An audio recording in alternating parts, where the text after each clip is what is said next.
नमस्कार. अडीचच्या बातमीपत्रात मी श्रीराम केळकर आपलं स्वागत करतो. सुरुवातीला एक नजर ठळक बातम्यांवर.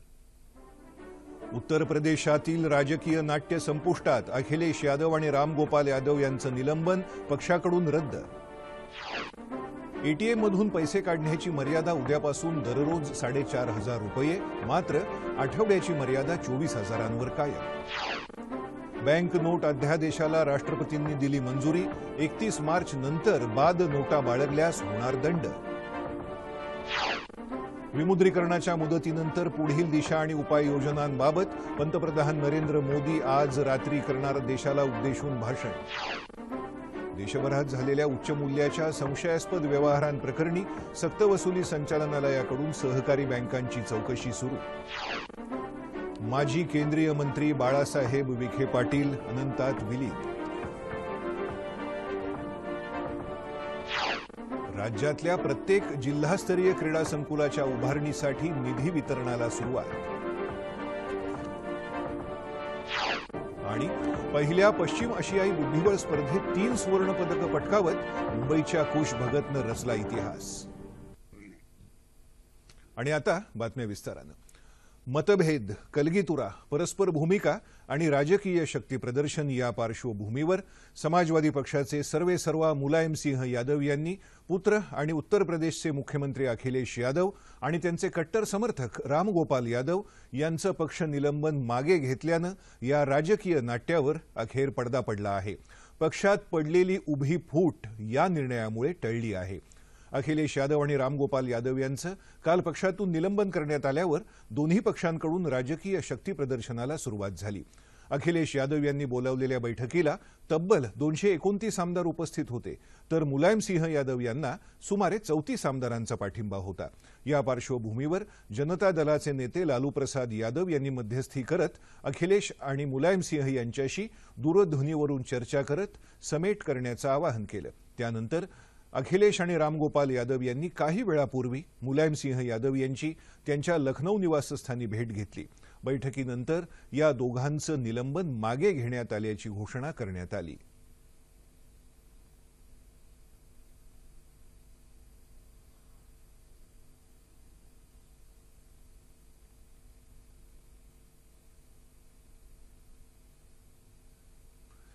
एटीएम मधून दररोज पैसे काढण्याची मर्यादा उद्यापासून 2,500 वरून 4,500 रुपये करून रिझर्व्ह बँक ऑफ इंडियानं सामान्य नागरिकांना दिलासा दिला आहे. मात्र आठवड्यातून एटीएम मधून पैसे काढण्याची मर्यादा 24,000 एवढीच ठेवण्यात आली आहे.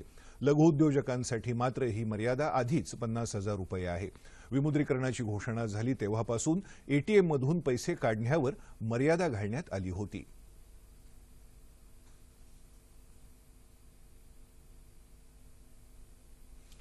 चलनातून बाद करण्यात आलेल्या 500 आणि 1,000 रुपयांच्या नोटा 31 मार्च नंतर बाळगण्यावर प्रतिबंध करणाऱ्या केंद्र सरकारच्या अध्यादेशावर राष्ट्रपती प्रणव मुखर्जी यांनी स्वाक्षरी केली आहे.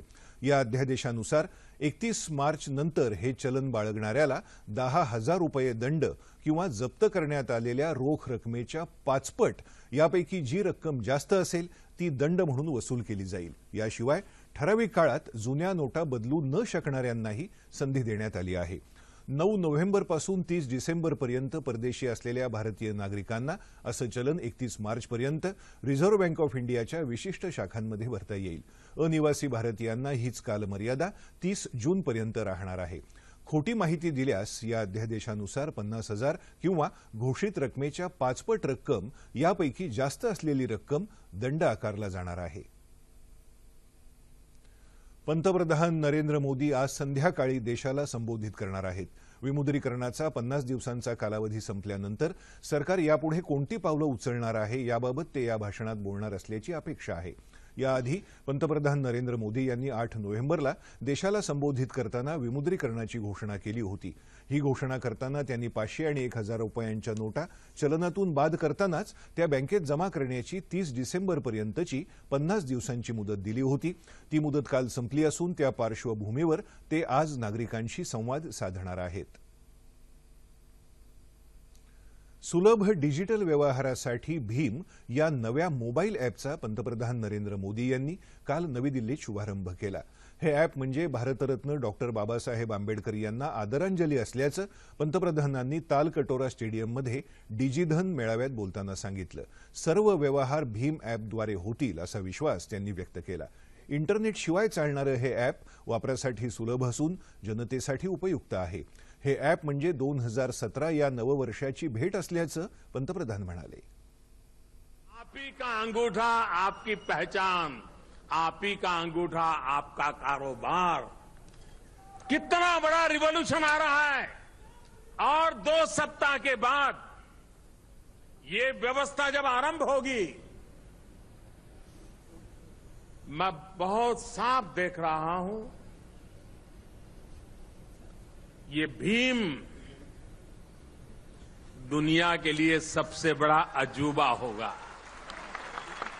देशात 2 आठवड्यात बायोमेट्रिक बोटांच्या ठशावाद्वारे पेमेंट करण्याची पद्धत सुरू होईल असं पंतप्रधान म्हणाले।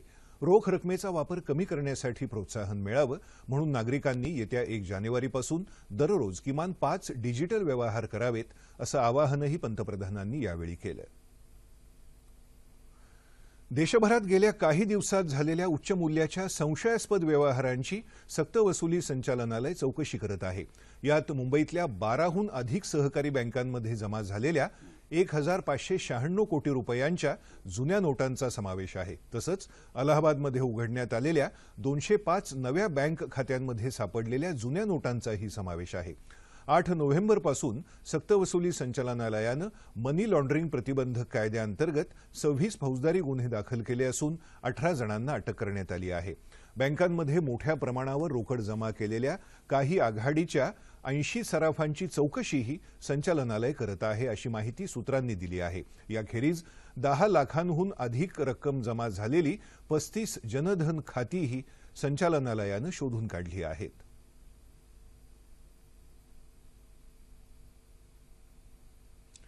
पायाभूत सर्वंकष सुविधा, पर्यावरणपूरक वाहतूक प्रणाली, मेट्रो रेल्वे, कौशल्य विद्यापीठाचं सीसीटीव्ही आणि वायफायच्या माध्यमातून देशातील सर्वात आधुनिक शहर म्हणून नागपूरचा विकास करणार असल्याची खणखणीत ग्वाही मुख्यमंत्री देवेंद्र फडणवीस यांनी दिली। मुख्यमंत्र्यांच्या विशेष निधीतून दक्षिण पश्चिम विधानसभा क्षेत्रात 40 कोटी रुपये खर्चाच्या कामांचा आणि विद्युत तारांच्या भूमिगतीकरणाच्या 13 कोटी 50 लाख रुपये खर्चाच्या कामांचा प्रारंभ आणि संभाजी पार्क बॅडमिंटन कोर्टचं भूमिपूजन अशा विविध विकास कामांचं भूमिपूजन काल त्यांच्या हस्ते झालं। यावेळी ते बोलत होते। यावेळी आमदार प्राध्यापक अनिल सोले, महापौर प्रवीण दटके उपस्थित होते। भांडेवाडी प्रकल्पाच्या सांडपाण्यापासून 18 कोटींचा महसूल मिळत आहे। पर्यावरणपूरक शहर निर्मितीवर भर देण्यात येत असून त्यासाठी दरवर्षी 300 कोटी रुपयांचा निधी देण्यात येत असल्याचं त्यांनी यावेळी सांगितलं। मुख्यमंत्री देवेंद्र फडणवीस यांच्या हस्ते काल नागपूर इथं सामाजिक न्याय विभागाच्या इमारतीचं हस्तांतरण झालं। या कार्यक्रमाला केंद्रीय मंत्री नितीन गडकरी, सामाजिक न्याय मंत्री राजकुमार बडोले, सामाजिक न्याय राज्यमंत्री दिलीप कांबळे उपस्थित होते। या इमारतीत यापुढे सामाजिक न्याय विभागाची सर्व कामं एकाच छत्राखाली होतील। दर 10 वर्षांनी विमुद्रीकरण केलं पाहिजे असं बाबासाहेबांचं मत होतं असं यावेळी मुख्यमंत्र्यांनी आपल्या भाषणात सांगितलं। नागपूर शहराला प्रदूषणमुक्त तसंच सायकल रिक्षामुक्त करणार अशी घोषणा केंद्रीय रस्ते वाहतूक मंत्री नितीन गडकरी यांनी केली। तसंच बाबासाहेबांच्या चिंचोली येथील स्मारक, ड्रॅगन पॅलेस आणि दीक्षाभूमीला पर्यटन स्थळ म्हणून विकसित करण्यासाठी 200 कोटी रुपयांचा निधी देण्यात येत आहे अशी माहितीही त्यांनी यावेळी दिली। केंद्र सरकारच्या विमुद्रीकरणाच्या निर्णयानंतर गेल्या 50 दिवसात शिर्डीच्या साईबाबांच्या झोळीत साई भक्तांनी 35 कोटी रुपयांची रोकड आणि 2 किलो 9 ग्रॅम सोनं तसंच 56 किलो 500 ग्रॅम चांदीचे दागिने दानरूपानं अर्पण केले आहेत। या दानामध्ये 4 कोटी 53 लाखांच्या 500 आणि 1000 रुपयांच्या जुन्या नोटांचा समावेश असून 3 कोटी 50 लाखाच्या 2000 आणि 500च्या नव्या नोटांचा समावेश आहे।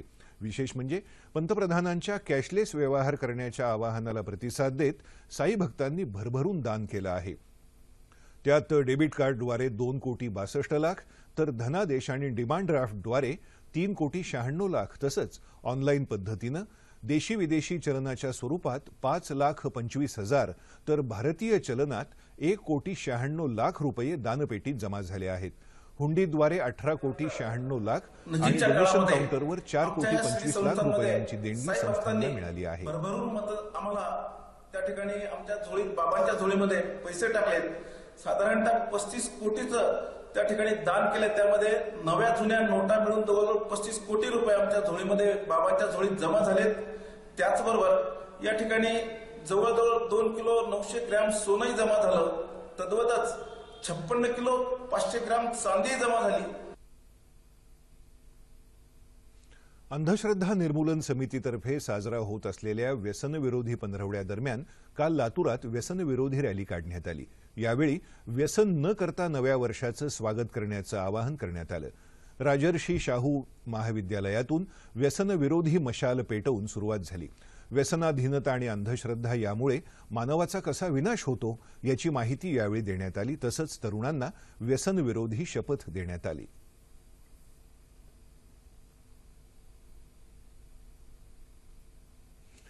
नववर्ष धुंदीत नव्हे तर शुद्धीत साजरं करूया हा संदेश देणारी जनजागृती मोहीम काल नशाबंदी मंडळातर्फे मुंबईत काढण्यात आली. यावेळी विविध व्यसनांमुळे शरीरावर होणारे दुष्परिणाम याबाबतही जागृती करण्यात आली. नव्या वर्षाची सुरुवात आपल्या संस्कृतीनुसार आनंदात, उत्साहात आणि नवीन वर्षाच्या संकल्पाद्वारे करण्याचं आवाहनही करण्यात आलं.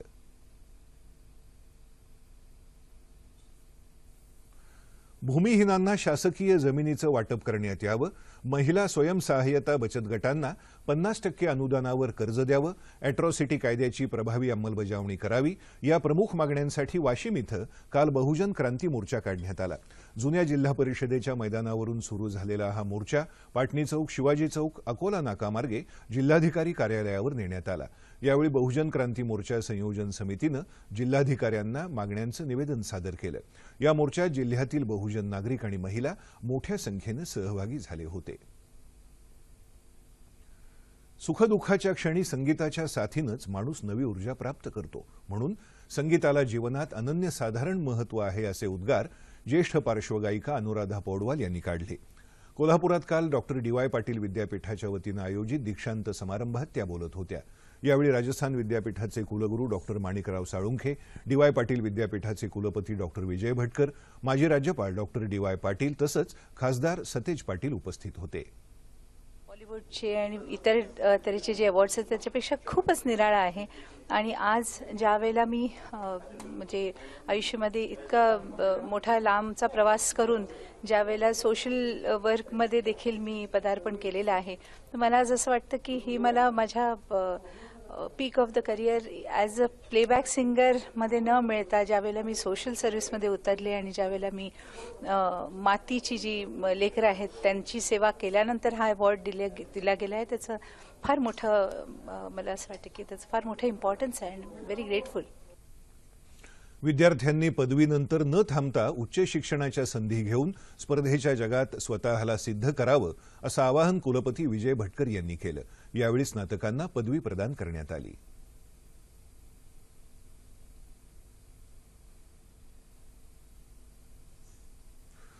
डॉक्टर बाबासाहेब आंबेडकर यांच्या विचारांचा प्रचार आणि प्रसार करण्यासोबतच त्या विचारांना प्रत्यक्ष कृतीत आणलं गेलं तर भारत बलशाली बनेल असं प्रतिपादन जळगाव उत्तर महाराष्ट्र विद्यापीठाचे कुलगुरू प्रोफेसर डॉक्टर पी.पी. पाटील यांनी केलं.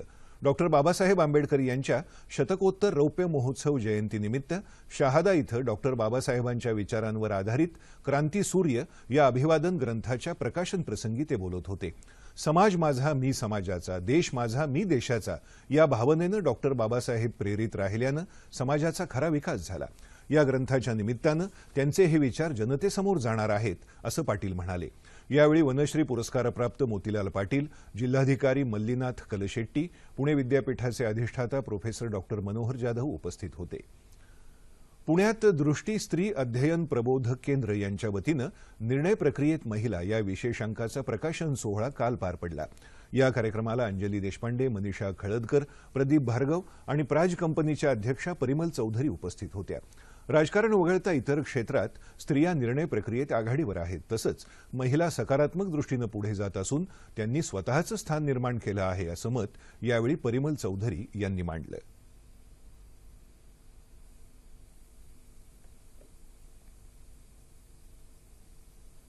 आणि आता सरत्या वर्षात घडलेल्या महत्त्वाच्या घडामोडींचा आढावा घेणाऱ्या दृष्टिक्षेप 2016 या कार्यक्रमाविषयी.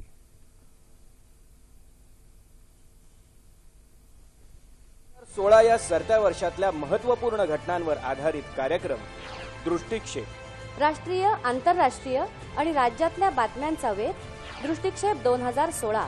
31 डिसेंबर रोजी सायंकाळी 7:30 ते रात्री 8:30 वाजता दूरदर्शनच्या सह्याद्री वाहिनीवर. पुनःप्रसारण 1 जानेवारी रोजी सकाळी 9 ते 10 या वेळेत. प्रादेशिक वृत्त विभागाची निर्मिती दृष्टिक्षेप 2016 सरत्या वर्षातल्या बातम्यांवर. काँग्रेसचे ज्येष्ठ नेते माजी केंद्रीय मंत्री दिवंगत बाळासाहेब विखे पाटील यांच्या पार्थिव देहावर आज दुपारी 12 वाजता अहमदनगर जिल्ह्यातल्या प्रवरानगर इथं अंत्यसंस्कार करण्यात आले. तत्पूर्वी सकाळी 9 ते 11 दरम्यान डॉक्टर धनंजयराव गाडगीळ सभागृहात त्यांचं पार्थिव अंत्यदर्शनासाठी ठेवण्यात आलं होतं. विधान परिषदेचे उपसभापती माणिकराव ठाकरे, माजी मंत्री हर्षवर्धन पाटील, पक्ष प्रभारी मोहन प्रकाश यांनी त्यांना श्रद्धांजली वाहिली. राहता तालुक्यातल्या लोणी इथल्या त्यांच्या राहत्या घरी त्यांनी काल संध्याकाळी 7:30 वाजण्याच्या सुमाराला अखेरचा श्वास घेतला. अहमदनगर जिल्ह्यातल्या प्रवरानगर परिसर बाळासाहेब विखे पाटलांची कर्मभूमी. 1965 मध्ये अहमदनगर जिल्हा परिषदेचे उपाध्यक्ष म्हणून त्यांच्या राजकीय प्रवासाला प्रारंभ झाला. त्यानंतर कोपरगाव लोकसभा मतदारसंघातून ते 2 वेळा विजयी झाले. तसंच केंद्रात त्यांनी वित्त राज्यमंत्री आणि अवजड उद्योगमंत्री म्हणूनही कामकाज पाहिलं होतं. बाळासाहेब विखे पाटील यांच्या निधनाबद्दल पंतप्रधान नरेंद्र मोदी, राज्यपाल चे विद्यासागर राव, मुख्यमंत्री देवेंद्र फडणवीस, केंद्रीय राज्यमंत्री रामदास आठवले, विधान परिषदेचे विरोधी पक्षनेते धनंजय मुंडे, राष्ट्रवादी काँग्रेसचे प्रदेशाध्यक्ष सुनील तटकरे आणि काँग्रेस प्रदेशाध्यक्ष अशोक चव्हाण यांनी शोक व्यक्त केला आहे.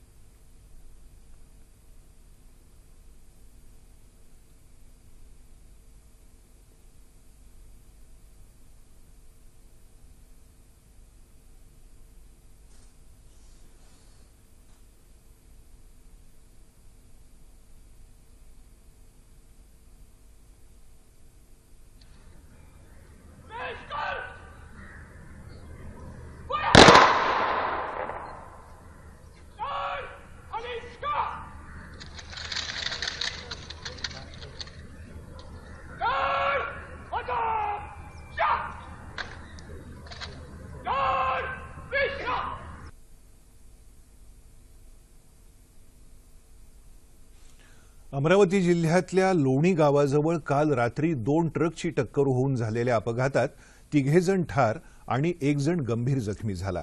अपघातग्रस्त ट्रकपैकी एकात रसायनं होती. अपघातामुळे त्या रसायनांचा स्फोट होऊन ट्रकनं पेट घेतला. त्याचवेळी दुसऱ्याही ट्रकनं पेट घेतला. 2 तासांच्या अथक प्रयत्नांनंतर अग्निशमन दलाला आग नियंत्रणात आणण्यात यश आलं. आगीतच दोन्ही ट्रकचे चालक ठार झाले. या आगीत दोन्ही ट्रक भस्मसात झाले आहेत.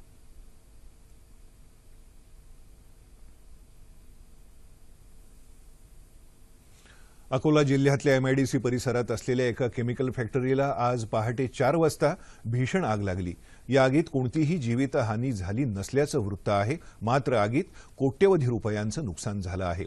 अग्निशमन दलानं आग विझवली आहे. आग लागण्याचं नेमकं कारण अद्याप कळू शकलेलं नाही. मात्र ज्यावेळी आग लागली त्यावेळी एमआयडीसी परिसरात मोठा स्फोट झाल्याचं इथले नागरिक सांगतात.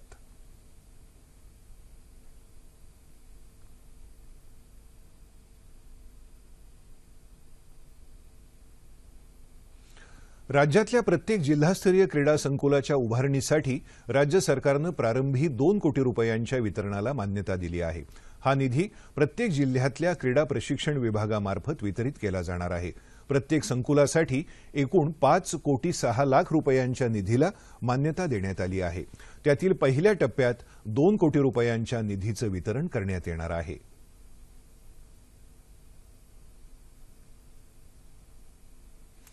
संयुक्त अरब अमिरातमध्ये झालेल्या पहिल्या पश्चिम आशियाई किशोरवयीन बुद्धिबळ स्पर्धेत मुंबईच्या कुश भगतनं इतिहास घडवला आहे. दुसरीत शिकणाऱ्या कुशनं रॅपिड, ब्लिट्झ आणि स्टँडर्ड अशा वर्गवारीतली 3ही सुवर्ण पदकं पटकावली आहेत. ही सुवर्ण कामगिरी करणारा तो एकमेव भारतीय आहे. 23 ते 30 डिसेंबर या कालावधीत झालेल्या या स्पर्धेत 20 देशांमधले 158 स्पर्धक सहभागी झाले होते.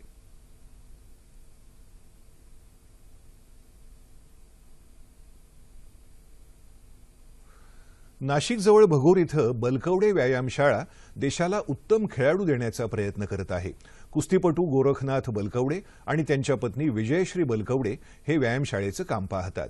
गोरखनाथ बलकवडे हे कुस्तीपटू असून त्यांनी अनेक कुस्ती स्पर्धा जिंकल्या आहेत. त्यांच्या व्यायामशाळेत जुन्या कुस्तीच्या हौद्यापासून आंतरराष्ट्रीय स्तरावर खेळल्या जाणाऱ्या मॅटपर्यंत सर्व सोयी आहेत. तसंच जोर बैठकांपासून अगदी नवीन प्रकारच्या जिमपर्यंतची सर्व साधनं त्यांनी खेळाडूंसाठी उपलब्ध करून दिली आहेत. सध्या या शाळेत सुमारे 2000 व्यायामपटू प्रशिक्षण घेत आहेत. यापैकी 200 मुलं आणि 45 मुली कुस्तीचं प्रशिक्षण घेत आहेत. शालेय विद्यार्थ्यांसाठी प्रशिक्षण, राहणं, खाणं मोफत आहे. या शाळेमधून आतापर्यंत सुमारे 1,500 खेळाडू पोलीस, सैनिक, बॉर्डर पोलीस, रेल्वे पोलीस तसंच इतर शासकीय नोकऱ्यांमध्ये रुजू झाले आहेत. तर 15 खेळाडू राज्यस्तरीय आणि राष्ट्रीय स्तरापर्यंत पोहोचले आहेत. बलकवडे व्यायामशाळा फार मोठी आहे. तिथे सध्या 40-45 मुली आणि जवळजवळ 200-250 मुलं रोजची कुस्तीचं प्रशिक्षण घेत आहेत. शाळेत जाणाऱ्या विद्यार्थिनी पण आहेत आणि कॉलेजला जाणाऱ्या पण आहेत. आत्ता सध्या आमच्याकडं आमच्या व्यायामशाळेतून तयार झालेल्या 5-6 पोलीस अकॅडमीतल्या मुली पण आहेत ज्या पोलीस झालेल्या आहेत. व्यायामशाळा सुरू करताना जे कुस्तीमध्ये मला भेटले नाही ते इतरांना मिळावं म्हणून मला मिळालेल्या देणगीतनं, माझ्या प्रॅक्टिसमधनं, वडिलांच्या मदतीनं, भावाच्या मदतीनं ही स्वतःच्या जागेवरती कुठल्याही शासनाचं अनुदान न घेता अशी व्यायामशाळा सुरू केलेली आहे. या ठिकाणी मुलांना राहण्याची आणि शिकवण्याची, ट्रेनिंगची मोफत सुविधा उपलब्ध करून दिलेली आहे. मुलांना फक्त जेवणाचा खर्च करायला लागतो. भारतीय ऑलिम्पिक संघटनेच्या आजीवन अध्यक्षपदी सुरेश कलमाडी आणि अभय चौटाला यांची नियुक्ती केल्याप्रकरणी केंद्र सरकारनं काल भारतीय ऑलिम्पिक संघटनेची मान्यता तात्पुरती रद्द केली. संघटनेनं आपला निर्णय बदलेपर्यंत ही मान्यता रद्द राहणार असल्याचं केंद्रीय क्रीडा मंत्री विजय गोयल यांनी काल सांगितलं. राष्ट्रकुल स्पर्धा घोटाळा प्रकरणी सुरेश कलमाडी यांना तुरुंगवास झाला आहे, तर चौटाला यांच्यावर बेहिशेबी मालमत्ता बाळगल्याचं प्रकरण सुरू आहे. तत्पूर्वी कलमाडी आणि चौटाला यांची नियुक्ती केल्याप्रकरणी मंत्रालयानं संघटनेला कारणं दाखवा नोटीस बजावून निर्णय मागे घेण्यासाठी कालपर्यंतचा कालावधी दिला होता. 27 डिसेंबरला संघटनेच्या चेन्नई इथं झालेल्या वार्षिक सर्वसाधारण बैठकीत कलमाडी आणि चौटाला यांना बढती देण्याचा निर्णय घेण्यात आला होता. उत्तर भारतात धुक्याचं साम्राज्य पसरलं असून अनेक ठिकाणी वाहतुकीचा खोळंबा झाला आहे. नवी दिल्लीतही दाट धुक्यामुळे सर्वसामान्य जनजीवन विस्कळीत झालं असून हवाई वाहतूकही प्रभावित झाली आहे. तसंच उत्तरेकडे जाणाऱ्या अनेक रेल्वे गाड्या विलंबानं धावत आहेत. आता राज्याच्या हवामानाविषयी. राज्यात आता कमाल तापमानातही सरासरीपेक्षा घट दिसून येत आहे. उत्तर महाराष्ट्रात अनेक ठिकाणी किमान तापमान 8 ते 10 अंश सेल्सिअस दरम्यान राहिलं. येत्या 36 तासात राज्यात हवामान सर्वत्र कोरडं राहील असा हवामानशास्त्र विभागाचा अंदाज आहे. आणि शेवटी ठळक बातम्या पुन्हा एकदा. उत्तर प्रदेशातील राजकीय नाट्य संपुष्टात. अखिलेश यादव आणि रामगोपाल यादव यांचं निलंबन पक्षाकडून रद्द. एटीएममधून पैसे काढण्याची मर्यादा उद्यापासून दररोज 4,500 रुपये, मात्र आठवड्याची मर्यादा 24,000 कायम. बँक नोट अध्यादेशाला राष्ट्रपतींनी दिली मंजुरी. 31 मार्च नंतर बाद नोटा बाळगल्यास होणार दंड. विमुद्रीकरणाच्या मुदतीनंतर पुढील दिशा आणि उपाययोजनांबाबत पंतप्रधान नरेंद्र मोदी आज रात्री करणार देशाला उद्देशून भाषण. देशभरात झालेल्या उच्च मूल्याच्या संशयास्पद व्यवहारांप्रकरणी सक्तवसुली संचालनालयाकडून सहकारी बँकांची चौकशी सुरू. माजी केंद्रीय मंत्री बाळासाहेब विखे पाटील अनंतात विलीन.